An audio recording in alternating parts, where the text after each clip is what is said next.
Este continente tiene que alcanzar su independencia. Y algún día América tendrá una voz de continente, una voz de pueblo unido, una voz que sea respetada y oída, porque será la voz de pueblos dueños de su propio destino. Desde Panamá, Radio Resistencia.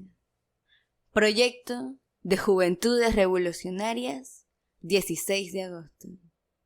Episodio 1, piloto. Nuestro país acaba de pasar por un estallido social.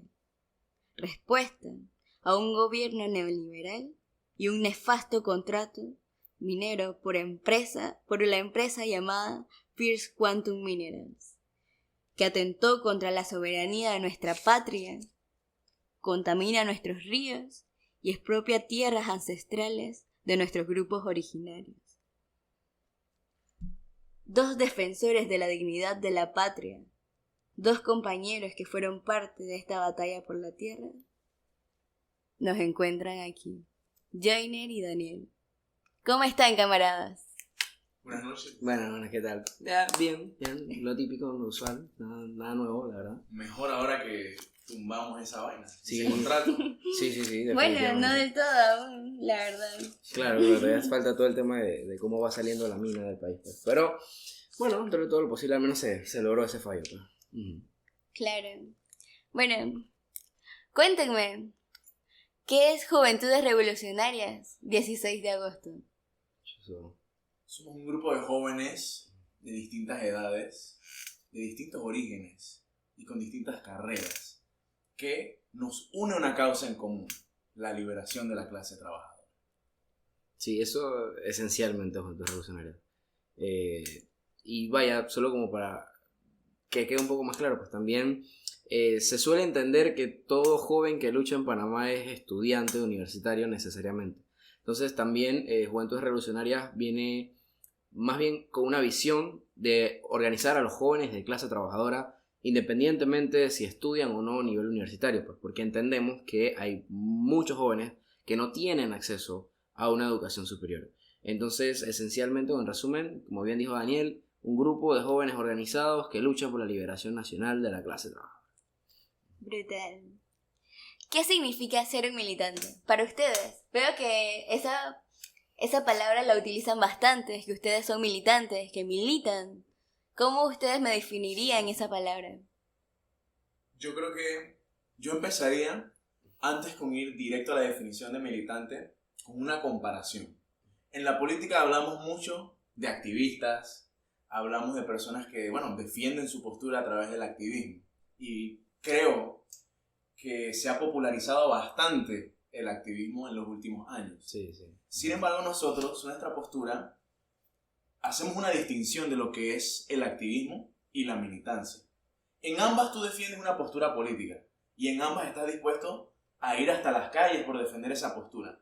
Pero la diferencia yace en que el militante tiene que poseer un nivel de conciencia que no es requisito para ser activista. Tiene que tener un nivel de constancia y diligencia que no es requisito para ser activista. Y tiene que tener, idealmente hablando, porque es un proceso, se desarrolla, pero tiene que tener una disciplina que logre llevar a cabo sus objetivos políticos. Entonces, nuestra distinción yace en eso.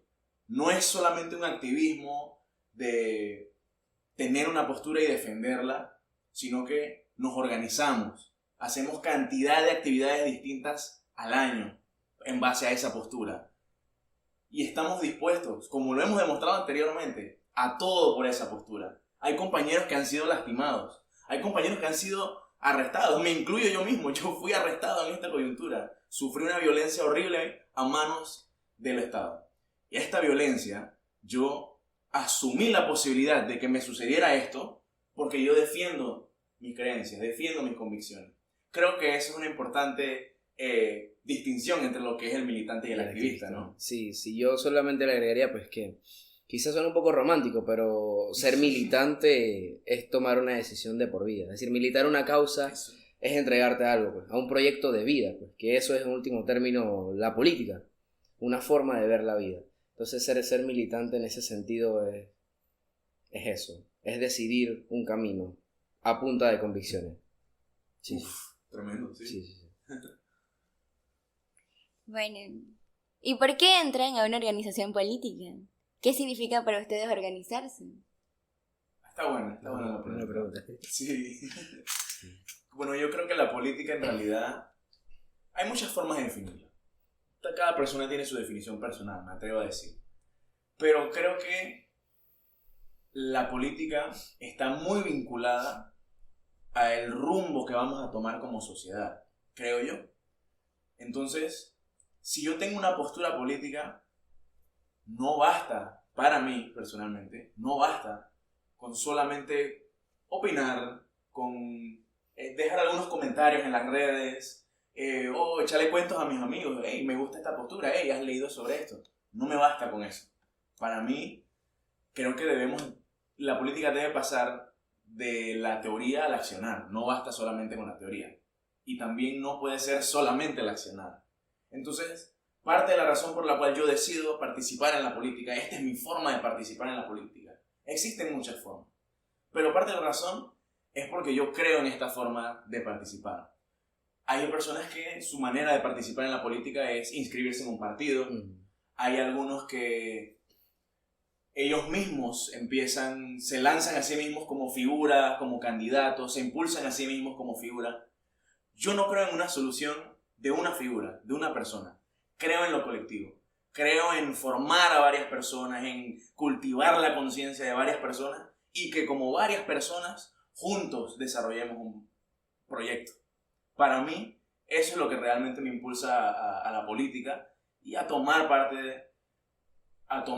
la decisión de ser parte de Juventudes Revolucionarias. Que la política no se quede solamente en conversar un rato menos con los amigos. Sí. Salgamos y hagamos también.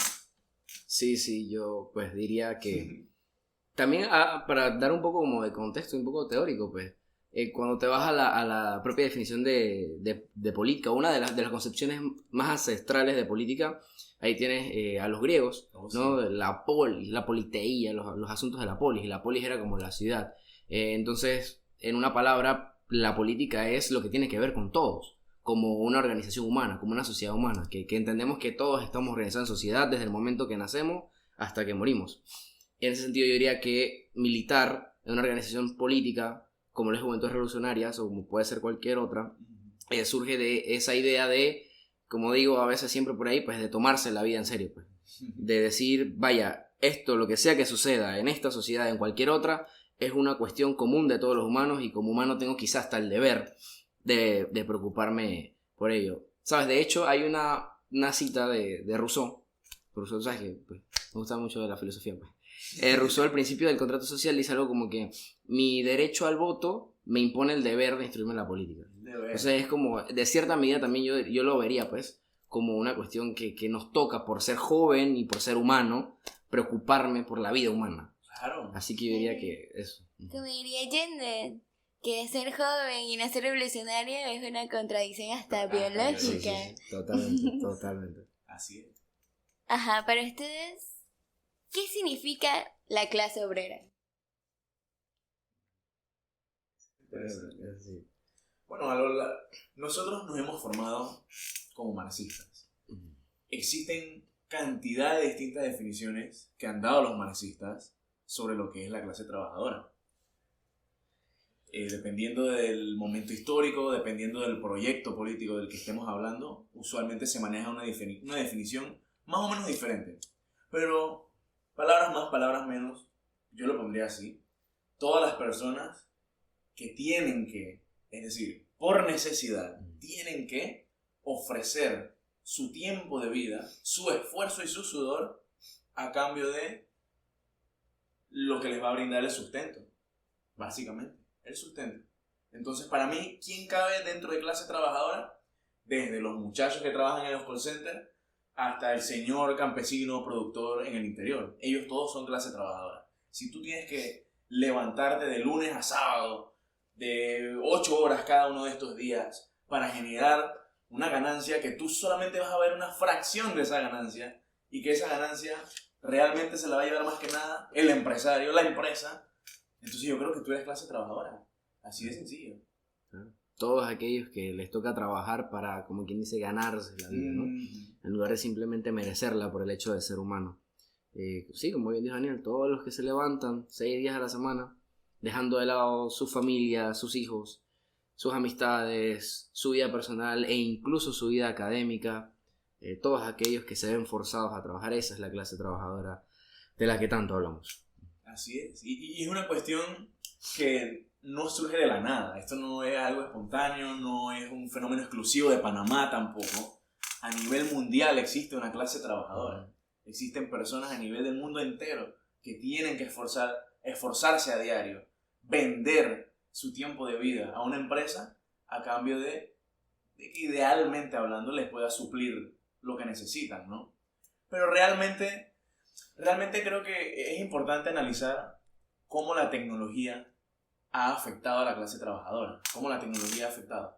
Porque en un momento era un poco más sencillo hablar de quiénes eran trabajadores, hasta que hoy en día hablamos de clase media, hablamos de otros temas, ¿no? Es un poco más complejo a diferencia de cómo era en la Edad Media. Los siervos y los nobles. Hoy en día la cosa es un poco más... tiene más matices, es lo que diría. Entonces,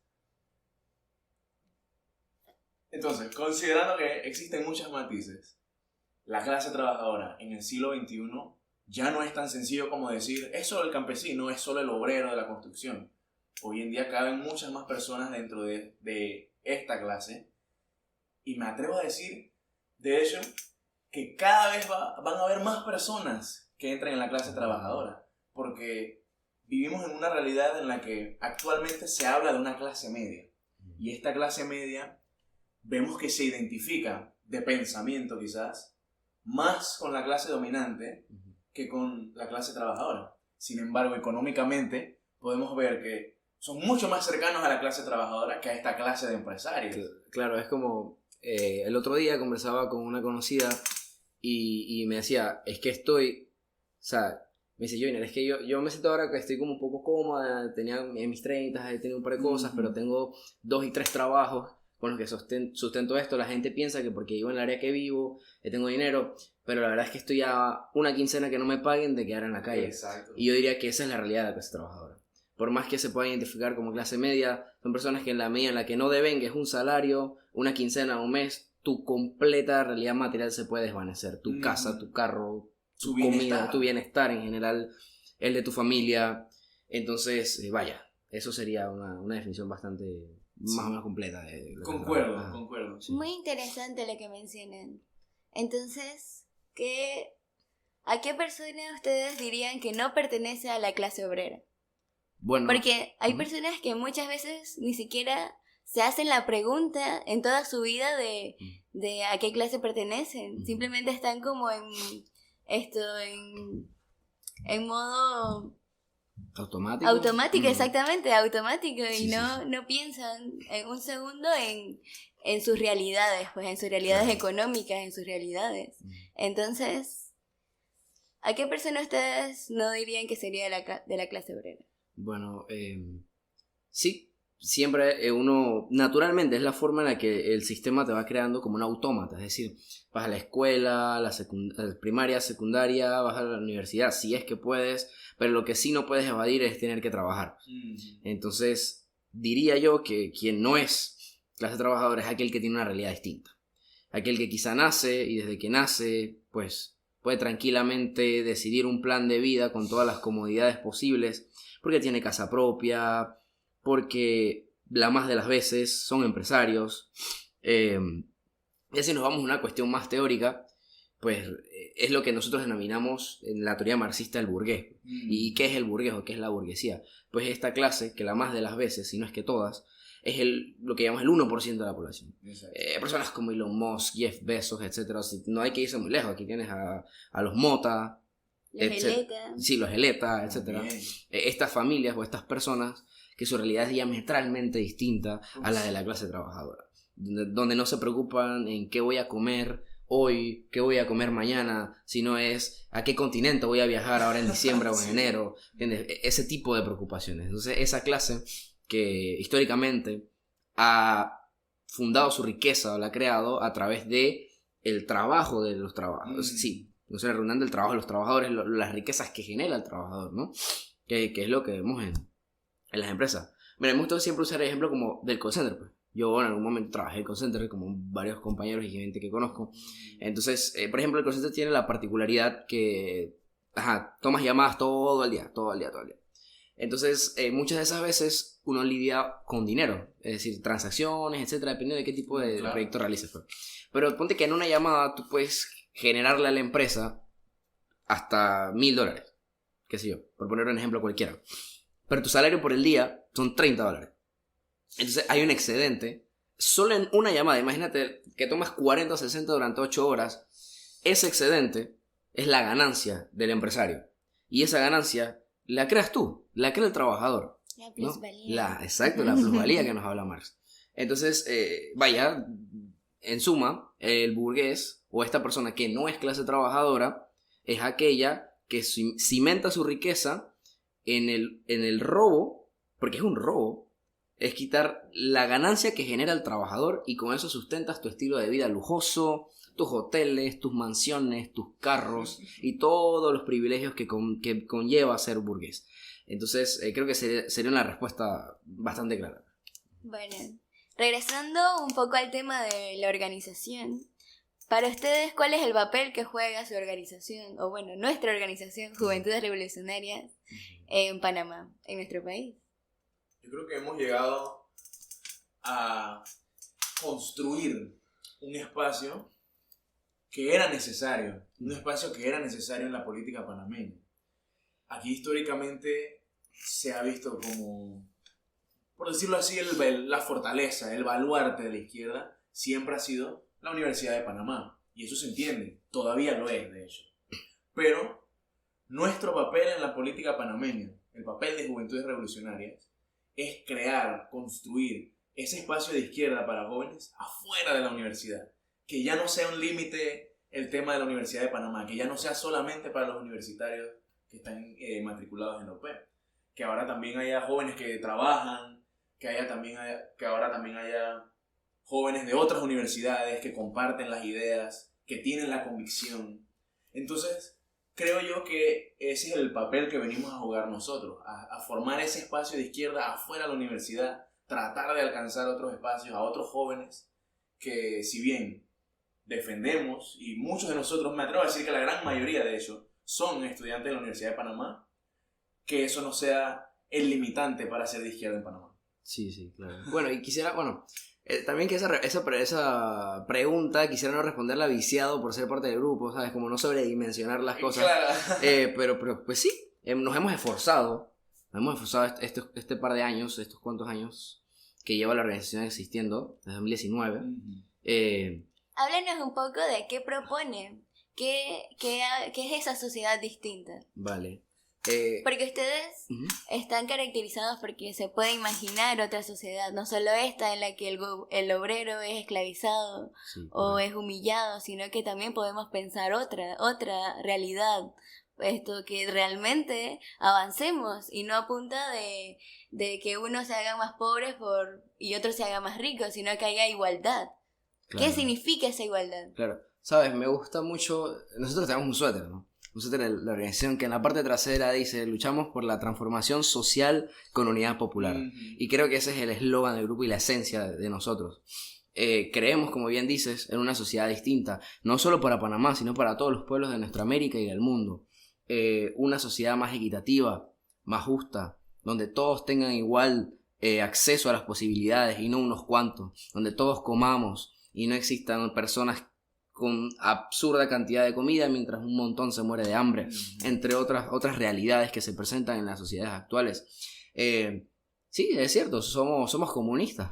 Hay una canción muy bonita que nos gusta mucho escuchar, de un cantante brasileño que dice: los comunistas guardan sueños. Eso es lo que hacemos. Creemos que no tiene sentido vivir la vida sin una utopía que seguir.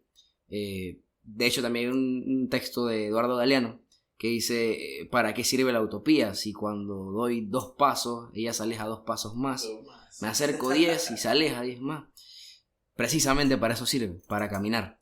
Y nosotros creemos en caminar hacia una sociedad más justa, para todos y para todas. Entonces, eso es esencialmente lo que busca la misión de Juventudes Revolucionarias en Panamá. Sí, eso. Si eso es ser comunista, entonces yo soy comunista. Sí. Claro. La gente le teme a la palabra. Sí, exacto. Sí. Pero digo, en Está eso, muy satanizada, Sí, pero es sí. porque no conocen el significado. Y también que, bueno, vivimos bajo una sociedad que lleva varias décadas impulsando un pensamiento. La dictadura del pensamiento único. Efectivamente. Eso es así, en esa Entonces, realidad. claro que cualquier postura que cuestione esa narrativa que lleva tanto tiempo imponiéndose Ya, va a ser vista como mala, un enemigo, unos radicales delincuentes. Vándalo, sí. Ajá. Sí. Y bueno, también hablamos mucho sobre los compañeros o el compañerismo, la camaradería. ¿Qué significa la camaradería, ser un compañero? ¿Qué implica eso? Bueno, creo yo que es un tema de convicciones, es un tema de valores. Cuando tú ves a una persona que tiene todo totalmente distinto a ti, todo, absolutamente todo, pocas cosas en común, pero tú ves que salen a arriesgar sus vidas en las calles por la misma causa, salen allá a aguantar sol, a aguantar una caminata larga, a estar gritando por varias horas hasta que les duela la garganta, pero no tienes nada en común con esa persona, además de eso, entonces creo yo que has encontrado un compañero. Sí. Es un tema de convicciones y de valores. Si tus valores te llevan a la acción, entonces creo que hay posibilidad de encontrar compañeros. Claro, es como lo que decía el Che Guevara, pues. Quizá usted y yo no somos familia, pero si eres capaz de sentir una injusticia como si fuese en carne propia en cualquier lugar del mundo, somos compañeros, que es más importante. Entonces nuestro concepto, la gente a veces incluso se ríe, pues cuando estamos ahí y decimos, camarada, no lo entiende, pues. Pero es esencialmente eso, ser camaradas es compartir un ideal de vida. Es compartir eso. Vivimos intensamente. Sí, vivimos intensamente De cada eso, sí. momento. Todas las facetas de la vida, sí. Pero eso nos une, esa Eso, intensidad, esa visión en común, Sí. es lo que nos une. Más que cualquier otra cosa. Y cuéntenme, ¿cómo vivieron esta coyuntura? ¿Cómo fue para ustedes? Uf, ¿por dónde Sí. empezar? ¿Por Sí, dónde sí. empezar? Cansancio, violencia. ¿Cómo comenzaron sus actividades? ¿Qué era lo primero que hacían? Porque llegamos Bueno, a la asamblea, ¿no? claro. Que ahí fue donde estuvimos primero. Los Sí, primeros los meses primeros resistimos meses, mucho. sí. Hasta un año antes, el 22 Sí. de abril Así del es, 2022 22. estuvimos allí. En el Día de la Tierra. El Día de la Tierra. Entonces, sí, ¿cómo fue ese camino de estar mucho tiempo solos en la calle? Solos, que la gente nos llamaba locos. Sí. A ahora tener dizque, todo el apoyo del país, porque todo el país nos está apoyando. Ahora ¿Cómo salió? Exacto, ahora nos pasa que en las calles estamos caminando y nos saludan, Sí. los taxis no nos cobran. Sí, fue... Entonces, ¿cómo fue eso? Vaya, uno pasa por todo el espectro de las emociones en la lucha social en Sí, general. de verdad que sí.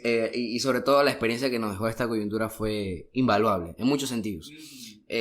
Como bien dices, aunque empezamos en 2022, puntualmente este año, desde mayo, si no confundo las fechas, porque la verdad es que te quedé un poco tostado ya de todo lo que Tanta pasó. vaina. Ajá. Llegaban días que incluso no recordaba ni qué día era, pensé que era sábado y era miércoles. Bueno, Imagínate.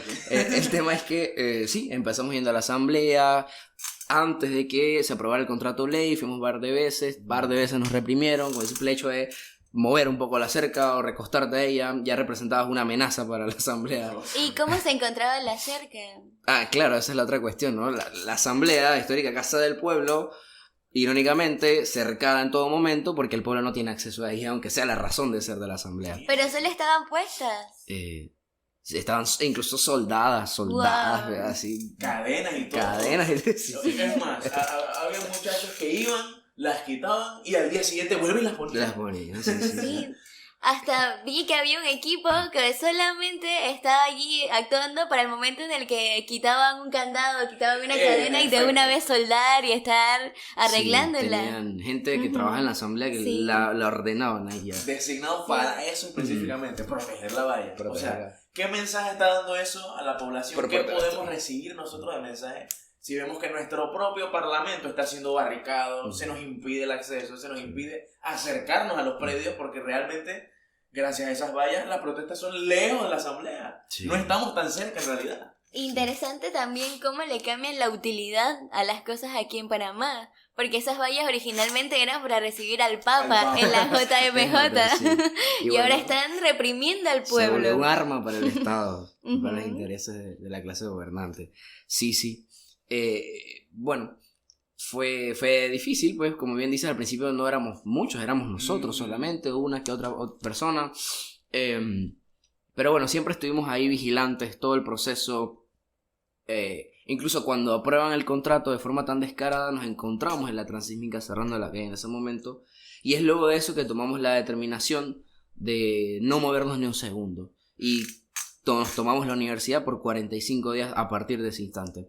Porque esa fue nuestra lectura, pues, como grupo, como jóvenes, con conciencia de si no hacemos nada en este momento que sea proporcional porque, a ver, al Estado haber aprobado la ley con tanta facilidad y tanto descaro, eso dejaba un mensaje muy claro de su postura, que no era echarlo hacia atrás.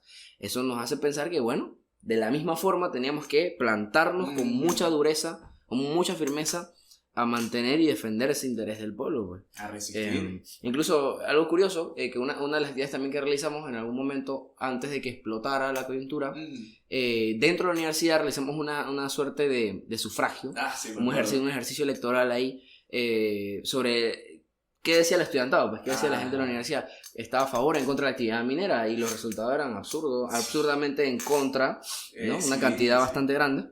Y bueno, también hicimos muchos volanteos, etcétera, varias actividades. Y que son proporcionales, como tú lo has dicho.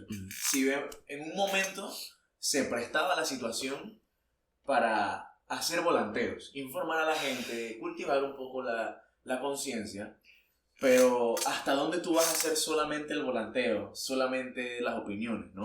Entonces, en lo que se fue recrudeciendo la coyuntura, asimismo nuestras actividades cambiaron su proporción. Tenían que hacerlo. Lo tú demandaba el momento histórico. Se volvió una exigencia que pasáramos de volantear a manifestarnos afuera de la asamblea, a hacer cierre de calle. Asumimos la responsabilidad de enfrentarnos contra el Estado. Sí. Poniendo absolutamente todo en riesgo. Nuestra vida, nuestro bienestar. Todo en riesgo. ¿Cómo era esa preparación para ir a la Asamblea Nacional? ¿Qué llevaban con ustedes para poder protegerse? Bueno, porque no solamente el sol estaba muy picante, sino que también teníamos que aguantar gases, lacrimógenos, perdigones. Exacto, la represión. Sí. Bueno, incluso eso también, curiosamente, fue un proceso evolutivo.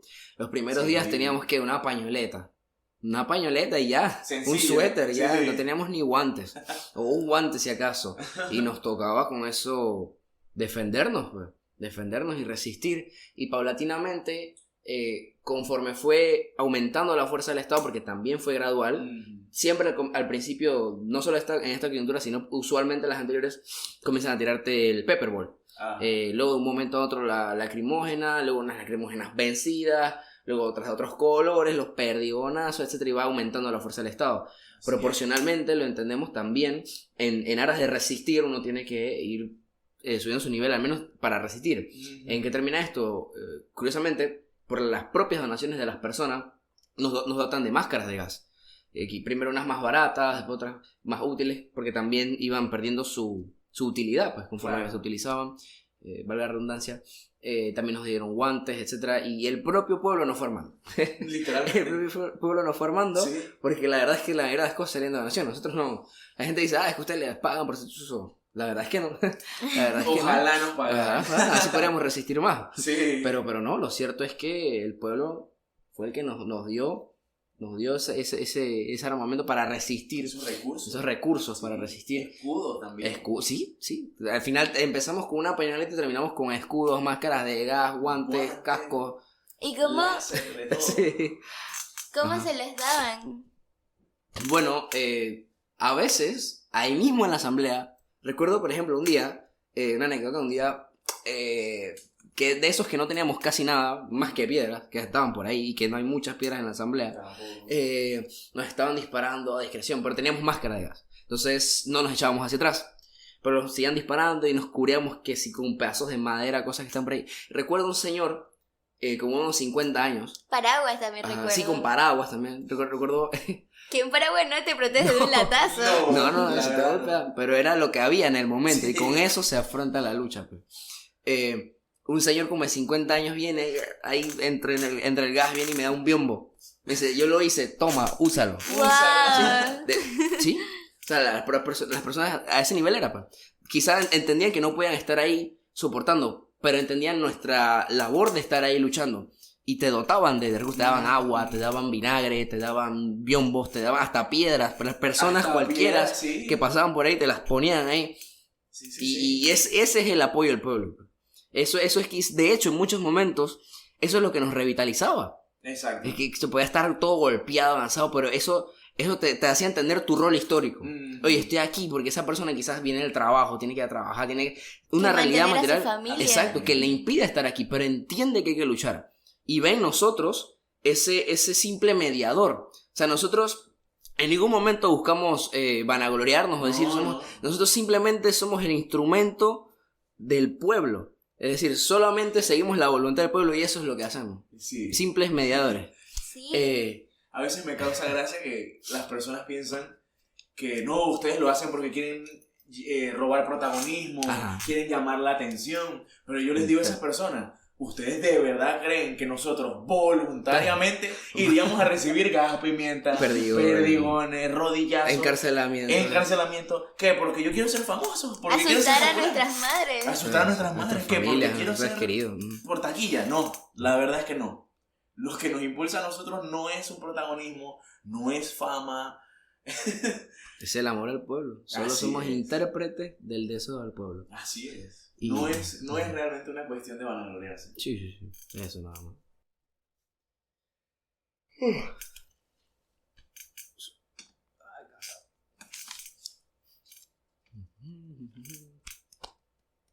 ¿En algún momento sintieron que atentaron contra su vida? ¿Se asustaron?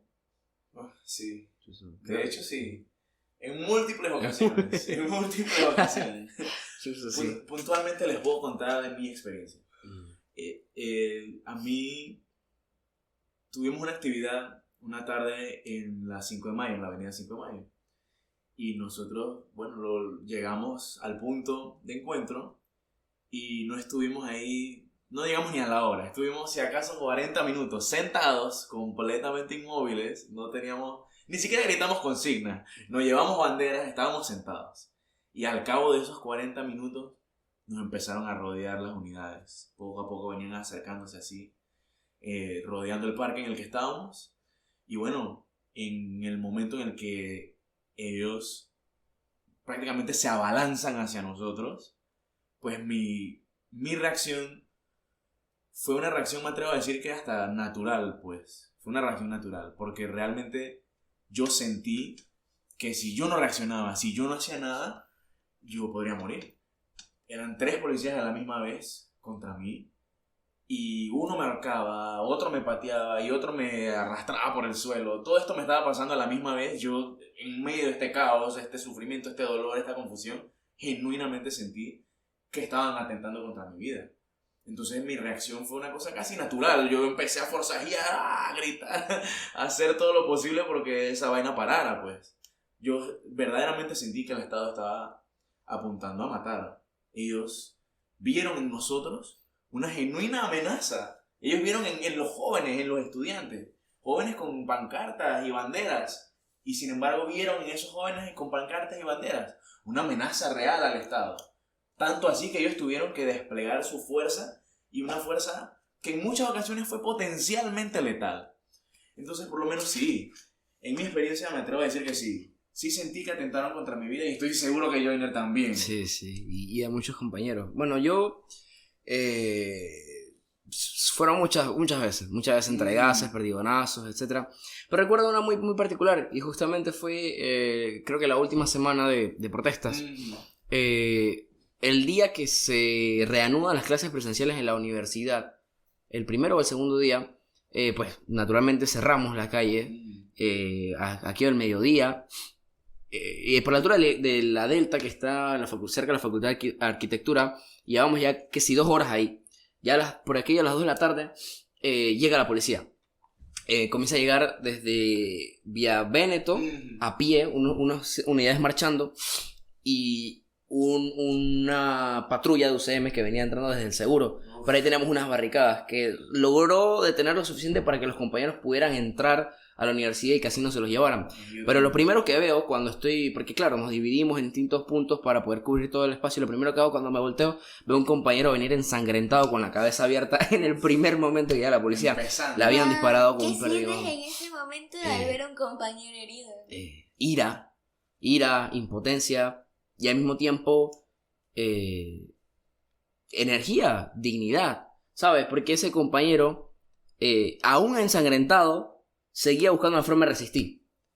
Porque entendía que una herida no te va a detener por tu lucha patriótica. Estamos dispuestos, necesitamos mucho esa consigna patria o muerte. Porque entendemos que la lucha por la patria es la única vía. Es la única vía. Si no, no estamos viviendo. Entonces asumimos todos esos golpes y toda esa violencia, porque es violencia pura lo que vi todos estos días. La verdad, fueron 45 días de violencia pareja. Claro, queda un trauma. Sí, ese mismo día, al rato en el confrontamiento, que siempre es desigual, ¿no? Ellos tienen armas, porque hasta balas nos tiran, nos llegaron a tirar en muchas ocasiones balas. Y nosotros globos con pintura. Globos con pintura, piedras. Vaya. Lo más así contundente, las piedras, pues. Sí, pero, sí. Vamos, globos con pintura, graffiti, láser. Tú como que respondas con una violencia letal. Claro. Que respondas con una violencia letal contra personas que lo más que te pueden hacer son piedras, que las piedras, si acaso 2 o 3 llegan a impactar realmente. Sí, la mayoría tenemos mal brazo. Entonces ese hecho de que ellos estén dispuestos a atacar tan violentamente a personas así, me indica que hay una gran desconexión entre el Estado panameño y sus ciudadanos. Totalmente. Un gran desinterés, ¿no? Eso. Entonces vaya, ese mismo día, al final, habían 3 compañeros con la cabeza abierta, a una le fisuraron una costilla, ya otro día había otro compañero que le rompieron 2 costillas, y ese día recuerdo un momento que para mi memoria queda como una muestra de lo inhumano que puede llegar a ser el Estado y los policías, pues como instrumentos del Estado. ¿Los medios de comunicación decían algo sobre eso? Para nada. La verdad es que no. Para nada. La narrativa no era que si violentaban los derechos humanos de los universitarios o de los manifestantes en general, sino que, bueno, hay un grupo de delincuentes vándalos y esa era la narrativa predominante, ¿no? Naturalmente no iba a mostrar los medios que le pertenecen a la clase gobernante, no iban a mostrar las cosas que hacen con tal de detentar su poder y sus ganancias. Entonces recuerdo un momento en el que nos rodean entre la calle de la Vía Argentina y la de la Delta, vienen como 4 buses los carros estos de la UCM, y comienzan a disparar ráfagas de latas. O sea, fácilmente en un minuto rellenaron ahí como de 50 latas. En la parte lateral, por estar el Instituto Confucio en la Universidad de Panamá, ese pasillo casi que no tiene salida. Y recuerdo cómo nos rodearon. O sea, que yo tenía máscara y con máscara incluso llegó un momento que no soportaba la máscara y se te metía. Y los policías, o sea, veían que llegó un momento en que ya no tenías nada que tirar. O sea, ya no estabas disparando nada. Y los manes se reían. Decían, corre, ahora ¿para dónde van a correr? Se echaban a reír. Y una compañera se desmaya porque ya no aguanta más. Y le comienzan a disparar directamente a ella. Y es porque una compañera tiene un escudo al lado que logra que no la golpeen. Pero los policías se reían, o sea, genuinamente estaban disfrutando de ver ese despliegue de violencia inhumana. Yo recuerdo ese momento. Sí, fue absurdo. Fue muy horrible. Fue horrible. En ese momento, un poco más adelante, yo me desplomo porque ya no podía respirar. Y ese fue un momento que yo de verdad sentí que ya ¿sabes? Se me iba la vida. Lo sentía porque no podía respirar. Y bueno, fue que unos compañeros ahí me asistieron, que tenían la maquinita esta que usan las personas asmáticas. y un compañero que sabía técnicas respiratorias, etcétera, que me ayudan ahí y vuelvo a respirar. Ese fue quizá el punto más álgido que recuerdo. Chuzo, pensé de verdad que ahí me iba a morir. Sí. Y así vi todos los compañeros, o sea, fue un despliegue de violencia absurdo. De hecho, en todo el momento histórico, el momento en el que más yo siento miedo por mi vida es en ese momento también. También lo recuerdo porque era un pasillo, habían 2 caminos. Primero habían 2 caminos. Sí, habían 2 caminos. O sea, no tengo idea de cómo hacer que se lo imaginen personas que no estuvieran allí. Pero primero la policía llega desde un lado de arriba, como a la derecha arriba, y llega con un carro. Después, del otro lado, atrás de nosotros, eso era enfrente, atrás de nosotros también llegan con otro carro. O sea, llegan por todas partes, nos rodean, exactamente. Sí, nos rodean y nos comienzan a disparar latas de ambos lados. Así como dijo Joyner, eran más de 50 latas, literal, todo lo que se veía era blanco. Todo lo que se podía ver era blanco. Además, cuando ibas corriendo, en el pasillo en el que ibas corriendo te estaban disparando. Una compañera se cayó al frente y comenzó a gritar, otro compañero la agarró y por eso pudo salir. Pero en ese momento yo me caí justamente donde ella se cayó. Y me comenzaron a disparar y yo grité y dije, ¡ah! Ya, y fue, yo dije que aquí fue, jamás, o sea, yo llevo mucho tiempo en la lucha y jamás me había sentido con tanto miedo como en ese momento, porque ya yo no tenía fuerza para correr, tampoco veía una salida por donde entrar a la universidad. Y seguían tirándonos, no solamente gas, sino también perdigones. Entonces estás ahí en el piso con toda una nube de gas. Casi inconsciente. Exacto. No puedes respirar porque todo lo que respires te ahoga. Y yo nada más pude agarrar el último impulso porque escuchaba ya voces de personas que ya estaban como más tranquilas y corrí hacia esa puerta y llegué y ahí casi me desmayo. Y fue donde encontramos a esta compañera que se había quedado y casi se nos va. Que hay un video que da mucho miedo. En ese momento nosotros sentimos mucho miedo. No habíamos visto jamás a un compañero así. Exactamente, en un momento ella estaba boca arriba y le tuvimos que dar vuelta porque se iba a vomitar. Exactamente. Bota espuma por la boca. Exacto, y esas son partes de la lucha que no se ven en los medios de comunicación, que no saben las personas y que literalmente es nuestro día a día. En estos últimos días fue nuestro día a día, pero también hace años nosotros vivimos eso. Y todos lo asumimos. Sí, esta es la responsabilidad que nosotros llamamos, que nosotros llamamos asumir, ¿no? Asumir el momento histórico. Asumimos que nos vayan a pasar cosas violentas, exacto, que nos van a dar perdigones, que nos van a disparar con latas, que quizás vamos a estar mucho tiempo temiendo por nuestra vida. Nadie nos está pagando. Exacto. Asumimos la persecución, asumimos dormir en celdas como nuestro compañero Abraham. Todo esto lo asumimos porque somos soñadores, porque soñamos con una nueva realidad, porque no nos da la gana que simplemente esto es lo que haya para todos. Y se acabó, exactamente. Luchamos por un nuevo mundo. Así es. Eso es. Un Panamá distinto. Exacto. Y bueno, si eso nos hace estar locos, lo estamos. Porque muchos comentarios son, ustedes están locos. Pero bueno, si de verdad nos hace locos tener que asumir esto, voluntariamente ofrecerse así al cañón, entonces bueno, supongo que somos locos. Seremos locos, pero me parece mayor locura aceptar las cosas como son. De verdad que sí. De verdad que sí. Y bueno, ya que estamos hablando de resistencia, cuéntenme un poco cómo fue la resistencia. ¿Cómo fue permanecer estos 2 meses en la universidad? Porque varios compañeros nunca salieron de la universidad y prácticamente vivían allí. Ya se habían mudado con todas sus cosas. Sí, y me incluyo como uno ¿Cómo comían? ¿Cómo se bañaban? ¿Cómo sobrevivían? Sí, fue ¿No estaban solos allí? Fue muy, muy, muy difícil.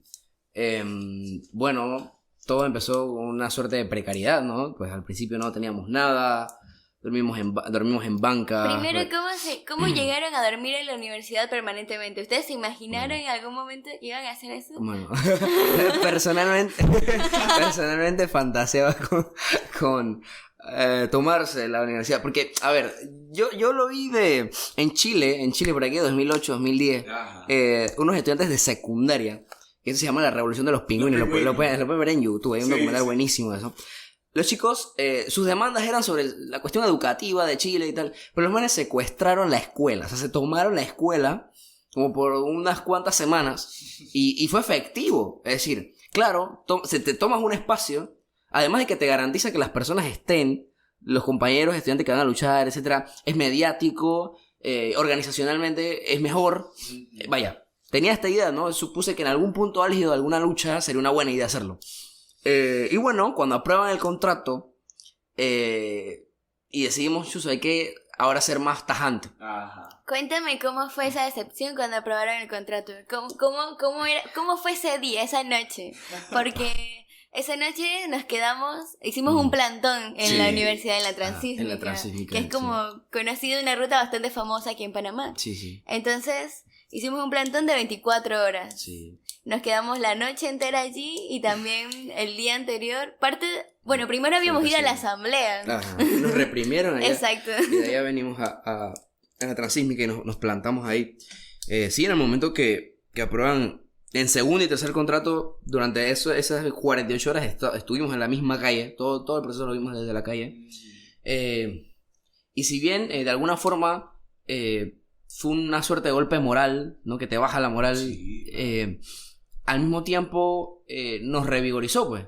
Fue como que, vaya, pero ¿qué esperamos? O sea, ¿qué esperábamos? Sí, exacto. Sí, ya le sabíamos. Ya lo veíamos venir, claro. Y bueno, inmediatamente nos tocó alzar la cabeza y seguir luchando. Y es ahí donde empieza, digamos, la etapa más pesada de la coyuntura. Y ahí es donde surge también ahora la propuesta y surge con los compañeros todos acordamos de, bueno, vamos a tomarnos a quedarnos aquí en la universidad. Tenemos compañeros que viven 2-3 horas fuera, lejos del campus, y bueno, era lo ideal, ¿no? Por la autonomía, por lo mejor para garantizar la cantidad de personas que podíamos realizar las actividades en las calles, y bueno. Entonces, comenzamos, como te decía hace un rato, en una especie de precariedad, es decir, no teníamos dónde quedarnos, no teníamos realmente garantizado qué comer. ¿En dónde dormían? Bueno, dormimos en varios lugares dentro del campus. Creo que el primer día algunos dormimos incluso en la parada, ahí mismo de la Transísmica, unas bancas cerca de la Facultad de Humanidades. En la misma calle. En la misma calle, sí.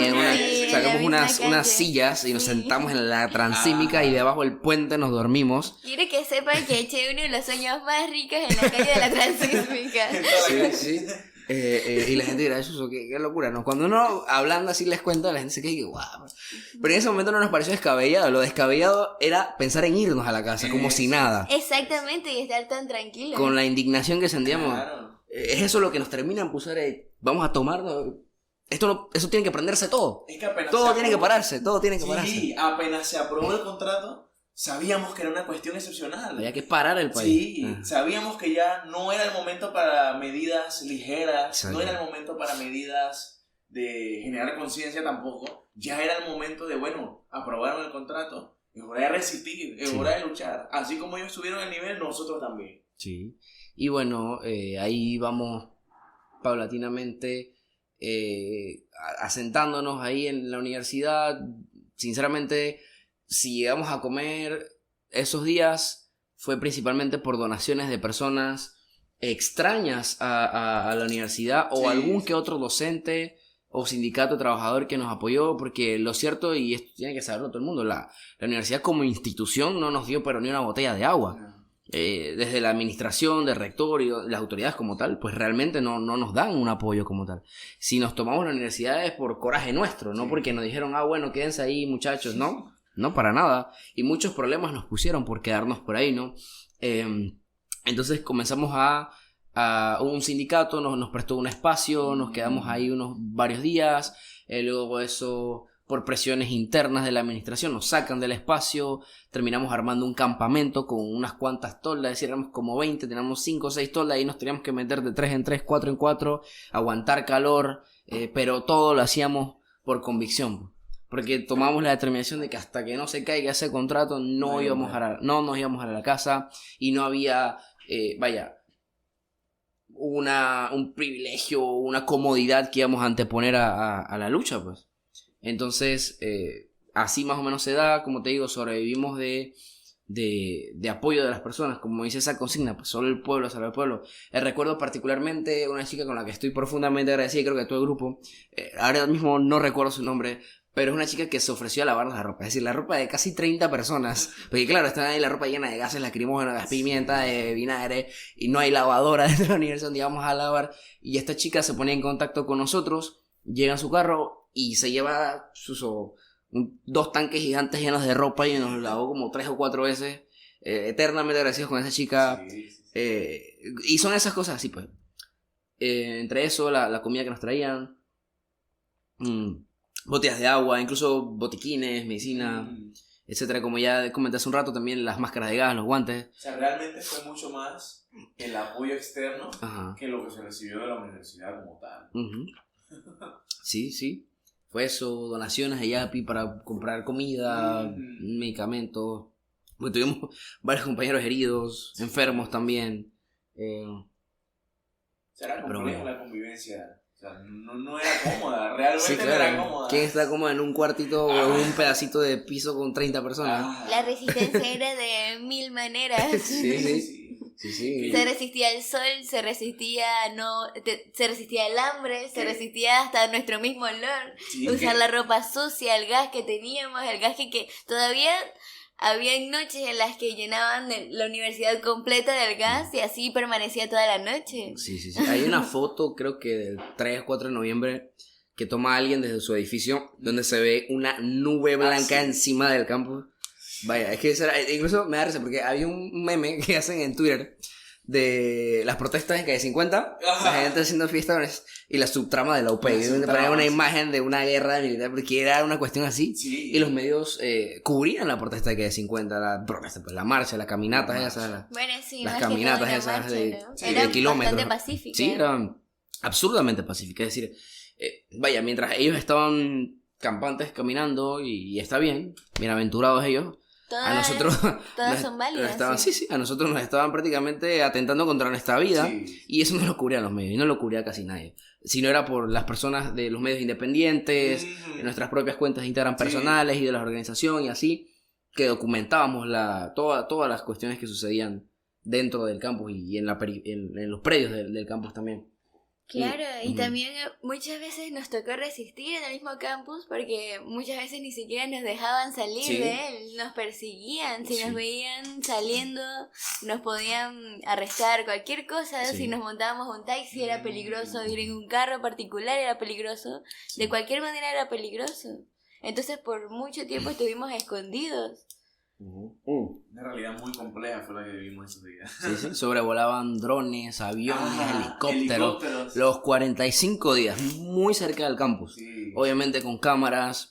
Violando la autonomía del espacio aéreo, o sea, vaya. La vez que entró la patrulla a la universidad, había una reunión de todos los grupos. Sí, del Consejo General Universitario, estamos dirigentes de varias organizaciones, decanos y decanos, el propio rector, y en medio de eso, sobre pretexto de una confusión del conductor, entran al campus, pero en el momento que entra la patrulla, cuando se acerca una unidad de protección universitaria, que son como los seguridad de la universidad, le dice al personal de protección que entró porque estaba persiguiendo a un delincuente.